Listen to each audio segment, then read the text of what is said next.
Hey everyone. So today I actually want to work on memoirs.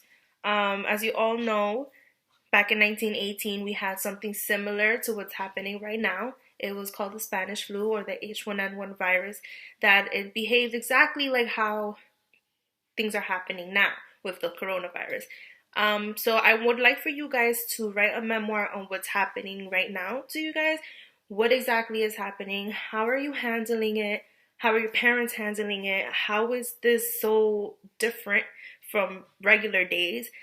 And I want you to be very detailed and thorough. And if you could also take the chance to research what is the coronavirus, how is it affecting people.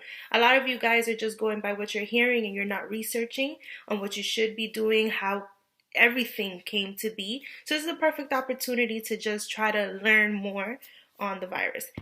So I have two memoirs from the Spanish flu pandemic, and I'm going to read it to you. It's going to be something similar to what I want you guys to do. So the first one is the person who wrote it, well, that it's about, they lived in Pennsylvania at the time of the Spanish flu. My father, John Jack May, was almost 2 years old when the great pandemic arrived in Jersey Shore, Pennsylvania in 1918. He and his mother, Dorothea Anfrey May, were both quarantined for over 2 months. Jersey Shore, located in the middle of the state and on a major transportation route to Pennsylvania Railroad and the Susquehanna River, brought many travelers through Jersey Shore from the east. No one else in the family became sick. Grandfather was a station master at the railroad depot in town, and the two older brothers were enrolled in schools that were probably closed due to the dangerous and easily passed virus. Dad and his mother survived. When they were sick, the rest of the family prepared their meals, washed and sterilized their clothes, and passed these items to them through the door while wearing masks to prevent contamination. My father lived to be 96 years old and his mother 82 years old. So that's good. They survived.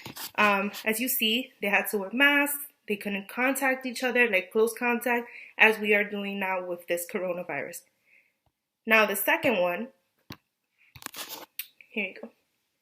In 1918, I lived at home with my parents Eli and Nora Brantley and 5 of my siblings in Blackford, Kentucky. My brothers Cloud, age 23, and Floyd, age 20, had already left home. My brother Jeannie died at 8 years old in 1908, Opha Otis died at 4 months old in 1913, and baby Helen wasn't born until 1924. All 6 of us children at home, Archie, 15, Bert, 13, Herb, 10 years, Ina Pearl, 9 years, Ruby, 7, and Clela, 2 years, had the 1918 pandemic flu, as did our mother Nora, age 40.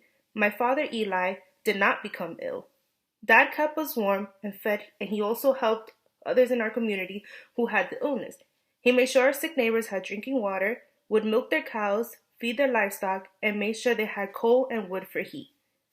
One day, one of the doctors from Blackford came by and stopped and asked, Eli, how is your family doing? Dad said, all are doing very well. The doctor replied, keep doing what you are doing, for where I'm going, they're going to lose a girl. Other schools were closed, church services were canceled, and crowds are not supposed to gather. But we all survived. So both of these memoirs have a positive ending. They did survive. And hopefully all of us will survive this too. And it seems like we're doing pretty decent for now.